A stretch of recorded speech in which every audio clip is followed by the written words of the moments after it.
Oregon State and Washington State get a big legal victory in the march to determine their future.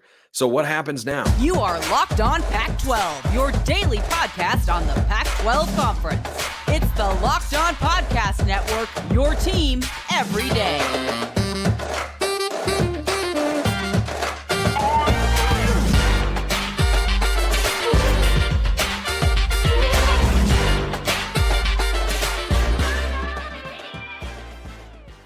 Welcome, everybody, to another episode of Locked On Pac-12. I'm your host, Spencer McLaughlin. Thank you so much for making this your first listen or your first view of the day, part of the Locked On Podcast Network, your team every day, and your number one source to stay up to date with our media rights and soon to be mostly team-free, though not entirely team-free, but beloved and loaded Conference of Champions. Like, comment, subscribe, rate, review, please, and thank you wherever you listen to or watch this show, which today is brought to you by LinkedIn. These days, every new potential hire can feel like a high-stakes wager for your small business.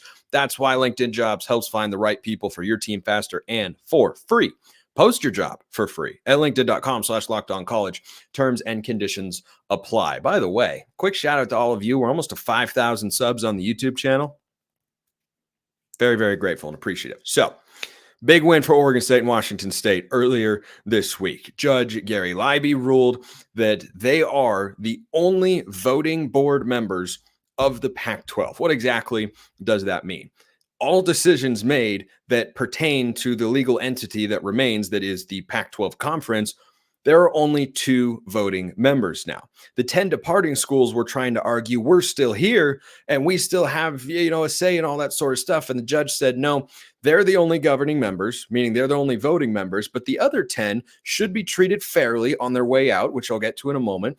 But you get to have input, suggestions, sit in on board meetings, but you don't actually get to vote to determine anything, because those 10 schools have, I think, already done enough to determine Oregon State and Washington State's future. Now, there's still more to be resolved here. An appeal is almost 100% going to happen.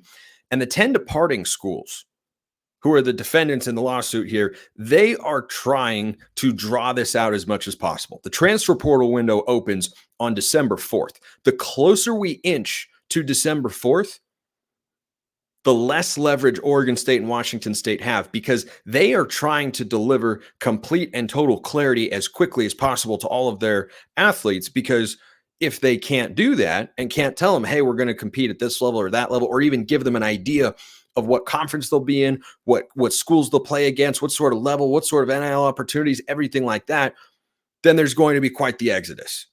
And it comes, again, the college football schedule is so backwards. Why do you have a transfer portal window opening before the season ends? I don't know. It doesn't even make sense from a baseline marketing standpoint. If you're trying to maximize the amount of interest and intrigue in the sport, you need off-season storylines. This show is 5 days a week, all year round. I host another podcast about the Ducks that's the same thing. You know what big topics in the off-season are? The transfer portal. What needs are, what players are going to be, all that sort of stuff. And instead of taking that and putting it at a time where college football is not as much in the news, say after the national championship, we decide to put it in the middle of the season. It makes absolutely no sense. One of many things that does not make a whole heck of a lot of sense in the realm of college football. To me, though, this decision does make sense. Now, something that still, I believe, has to be adjudicated is that the money that is earned this year is kind of the sticking point. And I think that's the next big domino to fall, because there are hundreds of millions of dollars. Now, the exact amount is unclear. I've seen estimates ranging from 120 million once everything gets sorted out to 400 million. I don't have that number, and I don't know that anybody specifically does, because we don't know all the details of the Pac-12's financial situation. But there's a lot of money at stake, and Oregon State and Washington State are trying to get control of all or most of it. And one thing that was ruled in the decision here is like, hey, the 10 departing schools are going to be entitled to the revenue, or some of the revenue at least, or a part of it. Like, they shouldn't be completely cut out of what happens next. So, that's what the quote need to be treated fairly line, I think, is referring to, is that they're in the conference this year helping make revenue. The 10 departing schools are. Now, they are, of course, screwing Oregon State and Washington State collectively, by leaving the conference, and some are far more responsible for that than others. But I think it's reasonable to say, okay, the revenue for this year shouldn't all go to Oregon State and Washington State. Here's one thing I want to push back on, though. I think I'm in the minority here, except for people in Corvallis and Pullman. But I've seen a number of takes out there with regards to fairness towards the 10 departing schools, which I find to be really, really funny. Because the idea that we're supposed to be concerned about the fairness and well-being of the 10 institutions, again, some more than others, but who have all at one point in time played a role in orchestrating the demise of this conference and putting Oregon State and Washington State in a completely unfair and borderline untenable situation that they're trying to make the best of right now, is kind of hilarious to me. It's kind of hilarious. It really is, because I am not concerned about the well-being of the 10 departing schools. I know what their futures are. You know who doesn't? Oregon State and Washington State. I mean, the Beavs and the Cougs are out there trying to get their baseline costs covered. Think about it on like an individual financial level. I'm a single guy, so I deal with this stuff on a financial level. I'll speak to that particular metaphor that I've come up with here in my head. I'm just trying to figure out how I can pay for rent, food, basic expenses, have some money saved and set aside in case of an emergency, God forbid.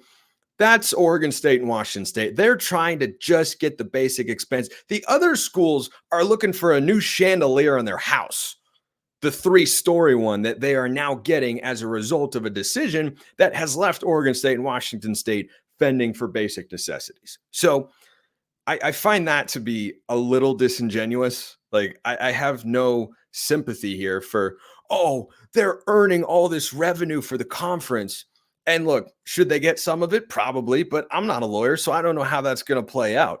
I'm here to talk about it from, outsider's perspective, content creator perspective, whatever you want to look at it as.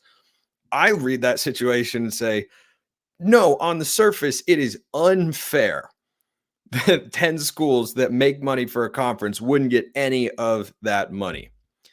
In what world do schools like, USC or Oregon and Washington or UCLA or Colorado, what leg do they have to stand on to talk about what's fair? First of all, who told you life is fair? It clearly isn't. Second of all, you have created an unfair situation for others and then want to go out there and whine about, that's not fair. Like, cry me a little bit of a river there. But again, they should probably get some. But should they get the share they would have gotten had they stayed? No, I don't think so, just from a logical standpoint.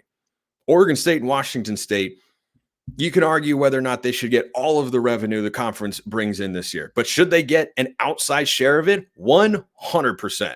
That's what's fair, since that's what we're all worried about here.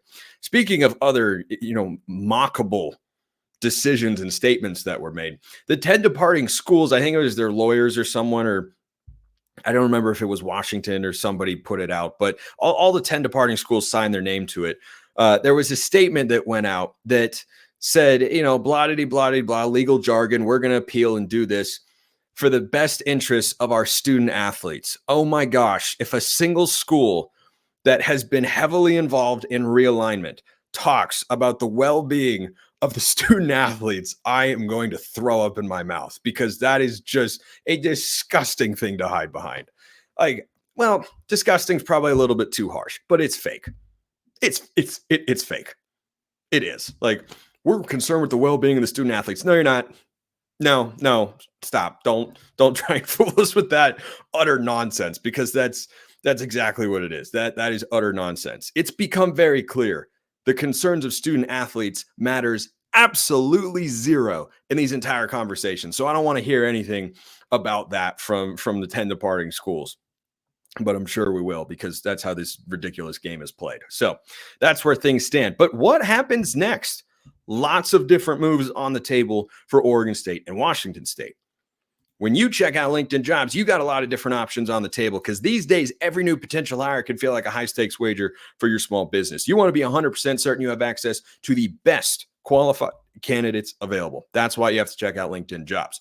LinkedIn Jobs helps find the right people for your team faster and for free. Go in there, create a free job post in minutes, which is really easy, by the way. Add the purple hashtag hiring frame to your profile to spread the word that you're hiring. Simple tools like screening questions make it easy to focus on candidates with just the right skills and experience so you can quickly prioritize who you'd like to interview and hire. It's why small businesses rate LinkedIn Jobs #1 in delivering quality hires versus leading competitors.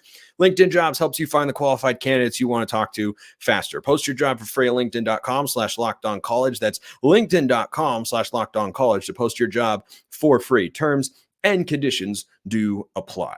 It is time now for our Athletic Brewing Company Game Changer of the Week. Michael Penix, the go-ahead touchdown to Roma Dunze over the weekend in the win over Washington, which isn't enough to get him past Florida State. Is that ridiculous? Absolutely. You know what else is ridiculous? How good Athletic Brewing Company's non-alcoholic beers taste. Their brews are great tasting and award-winning. They beat out full-strength beers in global competitions. They brew over 50 styles of craft, non-alcoholic beer, including IPAs, Goldens, Sours, and more. I've had them. They are excellent. And I'm a guy who doesn't drink a ton, but guess what? I'm not drinking if I have a non-alcoholic brews because they taste great, but you still get that great beer flavor, which, I wasn't huge on when I first turned 21, but it's grown on me. Absolutely has. I enjoy beer every now and then, and I always enjoy a non-alcoholic beer from Athletic Brewing Company. No hangovers ever. You can find Athletic Brewing Company's non-alcoholic brews at a store near you or buy online at athleticbrewing.com. First-time customers can use code LOCKEDON to get 15% off your first online order. That's code LOCKEDON at checkout for 15% off at athleticbrewing.com. Near beer, exclusions and conditions apply. Athletic Brewing Company, fit for all times.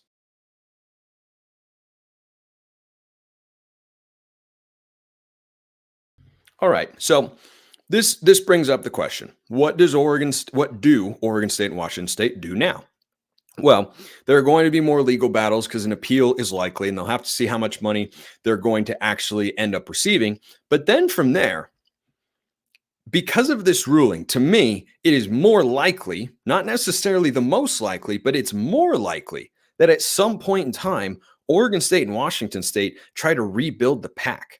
Rather than the concept of a reverse merger or joining the Mountain West or merging with the Mountain West or whatever you'd want to call that particular situation, if you've got hundreds of millions of dollars that are suddenly in your bank account in your Oregon State and Washington State, let's say they end up like just again, this is not based on any particular number, just as a nice, clean hypothetical. If you were to get $150 million instead of, 31.7, I think is what the number is going to be. That's 120 extra million that you didn't think you were going to have before. As a conference, what are you going to do with that? Well, there are a lot of options on the table, and rebuilding the conference is certainly one of them. The buyouts for the American Conference schools, any that you would invite, Tulane should be at the top of that list, of course. There would be Mountain West targets as well, which we talked about basically all summer and in the spring as well. We'd start to revisit those topics depending on how this all goes forward, which is why you should subscribe if you have not already, wherever you're listening to or watching the show. Daily coverage of all this sort of stuff when the news is appropriate for it. So there'd be a lot of different targets they could go with there. And I think that if you're going to try and make the best of this, a clearly bad situation, if you're Oregon State and Washington State, you want to have the opportunity to pick the cream of the crop, creme de la creme, best of the best, top shelf G5 teams available. That means poaching some out of the Mountain West and some out of the American. And if you suddenly have many, many millions of dollars, you can help facilitate exit fees.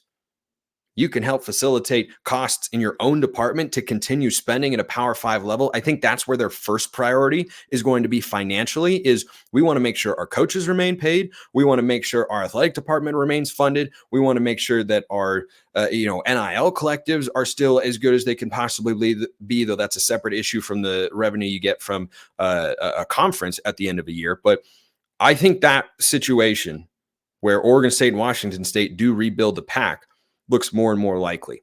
A two-team conference for 2024 would not get them an automatic qualifier, though they could still, in theory, get into the college football playoff if they cobbled together a good enough schedule, which is an interesting and longer conversation in and of itself. But all signs seem to indicate they could put together a conference schedule that's got some Mountain West teams. They already have their FCS bye games in there.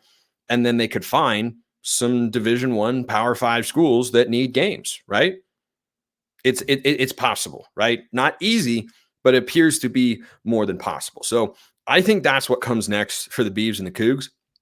Fascinated to see how it all plays out, but that's my reaction for now. I think that's enough to talk about for now. But if you have any questions, as always, you want me to explain something, talk about something, speculate, whatever, YouTube comments, great way to get in the mailbag, or on Twitter at smalls_55 or at LO_Pac-12. Again, I appreciate you all so very, very much. The show has grown a lot faster than I thought it would, and I'm happy to do it for all of you. I'm glad you enjoy it. So let's get to a question here from David Spencer, a comment and a question. Comment: I think OSU is in a much stronger position than WSU. Football, growth potential, baseball program, research dollars, stadium renovation. I agree across the board there.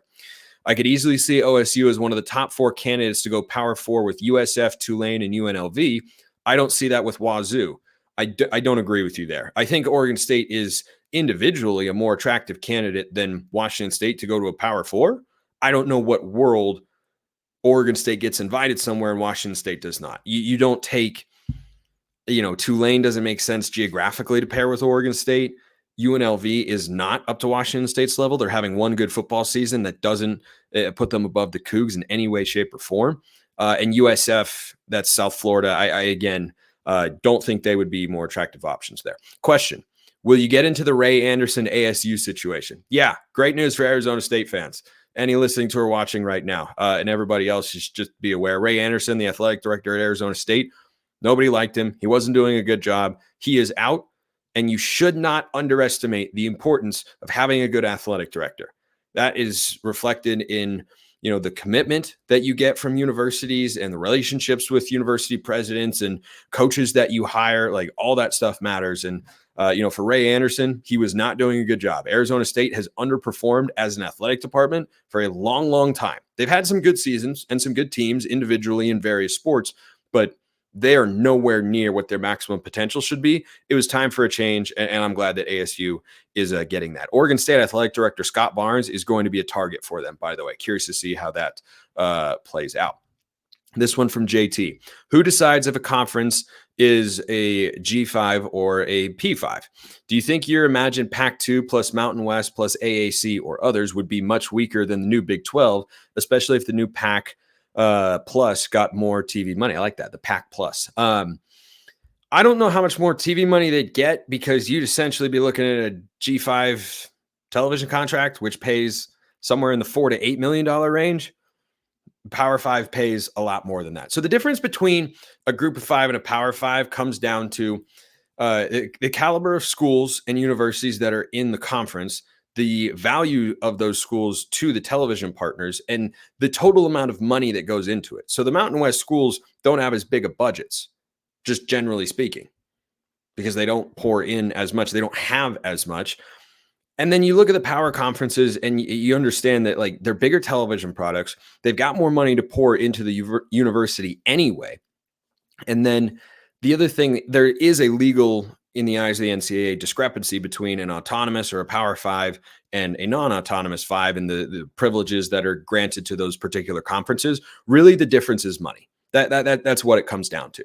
Utah, once upon a time, was Mountain West. It's now a Power 5. You know what they've done? Invested a lot more money as a university in a variety of areas. That's the biggest difference as to how you get from one level to the next one.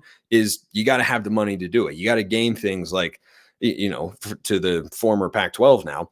It used to matter if you were an AAU or an R1 institution and that sort of stuff. And, the size of your school isn't as important. TCU is really tiny, but I think it comes down primarily to the amount of financial investment that your school makes and the amount of financial benefit that you can bring to, a television network, for instance. But it starts with the total amount of investment and then historical ties as well. It's how these conferences have, of course, been made. And we're blowing those up here in the Pac-12 because anyway, dumb reasons here. Gosh, we still have a lot to get to here on today's show. What a great Thursday podcast this is.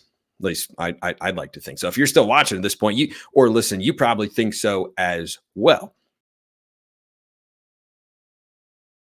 You also probably think that you can get things going over at Prize Picks, which is the largest daily fantasy sports platform in North America. The easiest and most exciting way to play daily fantasy sports. It's just you against the numbers. Instead of battling thousands of other players, including pros and sharks, you pick more than or less than on 2 to 6 player stat projections, and you watch the winnings roll in. With basketball season here, you can now pick combo projections across football and basketball from the Specials League, a league created specifically for combo projections that includes 2 or more players from different sports or leagues. For example, LeBron James plus Travis Kelce at a combo, 10.5 3-pointers and receptions. You can do all sorts of fun stuff like that. You can play against Prize Picks favorite players like rapper Meek Mill and comedian Andrew Schultz in the community plays under the promos tab of the app.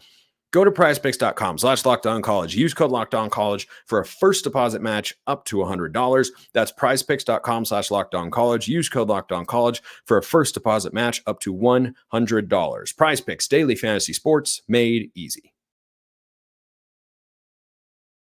As usual, realignment stuff and legal jargon that I don't fully understand but can loosely interpret and report back to you on what other people say about it. Went a little bit longer than I thought. We're going to go through a range of outcomes. The best outcome for each team in this week's slate of Pac-12 games, and what is going to be a really fun and exciting Week 12. A lot of good games this week. We're going to roll through it here at a speed that you've never seen before, maybe ever. Here we go. Oregon State, -2.5 against Washington. Game of the week in college football. Beav's best outcome. Martinez has a big day. Contain the big plays for Washington's offense and win the game 38-27. I think either team could win by double digits if they play well. Huskies' best outcome. Expose the Beaver secondary. Hold the Beavs drives to field goals. Oregon State's going to move the football, but you got to hold them to field goals. If they do that and they have those big plays, Huskies can win 45-30. Arizona +1.5 against Utah. I really hope the loser of this game isn't unranked the following week. They probably will be. And hopefully would be able to get back into the top 25 with a win in rivalry week next week. But Arizona's best outcome here. You match Utah's physicality. That's the identifying trait of a Kyle Whittingham team. Protect the football. This is a Utah team that's got more pick sixes than anybody in college football in the last 5-10 years. If they do those things, Wildcats win 23-17. Unlike the first game, where either team could win by double digits. I don't think either of these teams can win by double digits. I think Utah-Arizona is a really evenly matched game. I think it's an awesome football game. Utah's best outcome. Bryson Barnes channels the first half against Washington, 28 points on the road. The defense doesn't let Arizona be balanced. That is when the Wildcats are at their most lethal, when they have Jonah Coleman rolling and Noah Fifita's throwing the ball to Tetairoa McMillan, Jacob Cowing, and the like. Utah can win the game if they don't let Arizona be balanced, and Bryson Barnes plays well, 31-24. USC, -6.5 against UCLA. Reports are Chip Kelly's out no matter what happens in this game. Yeah, Trojans, -6.5. Taking that one, the Pac-12 prime picks, which are red hot right now and over 500 on the year. USC's best outcome is Caleb Williams protects the ball whilst making big plays. The defense plays like it did at Oregon. Defense was not bad against the Ducks. Held Oregon at 36. That's a good number at Autzen Stadium for that USC defense compared to how they had been playing. If they do those two things, they win 38-24. UCLA can still win it. Whether Chip Kelly is going to be on the way out or not, we'll see. But if their D-line forces Caleb Williams into turnover-capable plays, and they just get competent quarterback play against a USC defense that played better last week without Alex Grinch but still isn't great, Bruins can win this game but close, 28-27. I think USC is the side there. Stanford in the big game. In the game of the week. Game of the season, really, for both of these teams. Stanford +6.5 against Cal. Stanford's best outcome has got Ashton Daniels thriving again. He's played some great football. You stop the Cal rushing attack. Much like Arizona, when Cal gets balanced, they can get going. The Cardinal do those two things, and they'll win the game at home 31-27. Cal's best outcome here. Mimic the game plan from Oregon State. Mimic the game plan that Oregon State had last week against Stanford. What was that? Pounding the rock with Jaden Ott. Don't know if Isaiah Fonse is playing, but Jaden Ott should be there. They win the line of scrimmage against the Stanford offensive line defensively, and you can stifle everything the Cardinal want to do, and the Bears could win this game big. 45-30 is what I'll say is their best outcome. It could be even bigger than that if Cal plays well. How about Friday night? In the battle for bowl eligibility, Washington State's best outcome features Cam Ward continuing to play well. He's top 10 in passing yards per game in all of college football. Brandon Jackson, and Ron Stone Jr. pressure Shedeur Sanders. This is a horrific Colorado offensive line. If the Cougs do those two things at home in their final home game this year, they keep their hopes of making a bowl game alive going into the Apple Cup and win 38-21. Colorado can win this game, though. Absolutely. It's a 4-point spread. Washington State's favored by 4.5. Colorado's best outcome is being able to run the ball with any semblance of success to stay balanced. Because if you are throwing every time and Jackson and Stone can pin their ears back and they know you're throwing, you're in trouble. Big time trouble. If you do that and force at least one turnover of Cam Ward, who Shedeur Sanders then outplays, Buffs win 28-20. Last one. Boy, we are flying. Arizona State is a 23.5-point home underdog against Oregon. That's a lot of points. Don't know where I'm landing on the Pac-12 prime picks there, but that's a lot of points. Arizona State's best outcome. I don't think they can win the game because of their quarterback situation, but they could hang around. We saw them do it with Washington. Didn't win the game, but they did that on the road. This Oregon team is rolling, though, and they're good on both sides of the ball. If ASU runs the ball and controls the clock to keep Bo Nix on the sidelines, and the defense has a game like it did against Washington, in which they played exceptionally well, I think Arizona State could hang around, maybe have this be a game going into the fourth quarter, and Oregon maybe wins with a late touchdown or so to kind of pull away and seal it, or Arizona State's just sniffing around with a late field goal or something. 32-21. I think is kind of the best outcome there for Arizona State. Oregon's best outcome, though, is to play the way they did a couple weeks ago on the road against Utah. This Utah team housed Arizona State 55-3. Oregon housed Utah 35-6. So we know that if the Ducks play the way they're capable of, Arizona State can't match them. I think they'd run away and win 52-17. Those are your ranges of outcomes for week 12 in the Pac-12. Goodness gracious, we got through that in just about 6.5 minutes. Not half bad. Let's close with a mailbag question here. It appears that Chip Kelly will likely be gone from UCLA in the near future. What impact would that have on other teams in terms of recruiting, transfer portal, etc., especially with Chip himself, offensive coordinator, and Dante Moore? So I don't know what Chip Kelly's going to do. My guess is he probably goes the pundit route and goes and gets behind a desk or a microphone somewhere. He's an interesting guy, a little quirky, not super outgoing, but very honest and to the point. Here's the reason the UCLA potential, it's not official, opening is relevant. Signs have indicated that he is going to be let go. He's re-elevated the standard, but it seems like there's a ceiling with him as the head coach there right now. And as they go to the Big Ten, they might go in a different direction. I could understand it. Don't know if I love that for Dante Moore, but I totally get it. The reason this is important is you have two guys currently coaching in the Pac-12 who will be candidates for UCLA, and that's Oregon State's Jonathan Smith and Arizona's Jedd Fisch. And Jedd Fisch and Jonathan Smith both would probably at least take a phone call depending on how interested they are in coaching at the highest level of college football, because there are no conferences that are going to be bigger or better in terms of competitive depth or financially than the SEC and the Big Ten. And Arizona going to the Big 12 is a much stronger stick to dangle in front of their head coach than whatever Oregon State's plan is to try to, allure Jonathan Smith to stay in Corvallis. But neither one can match the Big Ten. And if either coach were offered, I lean towards either one would go. I think Fisch would be more likely to leave. Like Smith, I would think he'd go, but I'm not entirely sure because he's an OSU grad. I think it depends on how he feels about the future, but you'd certainly understand if he left. Not wanting him to leave, because Oregon State has got their guy here, a really good football coach, and I think he's going to win on Saturday night at Reser Stadium in a doozy of a football game. But those two coaching names are going to be out there. As for, transfer and the recruiting portal or high school recruiting, guys will open things back up. They'll decommit. It happens every time.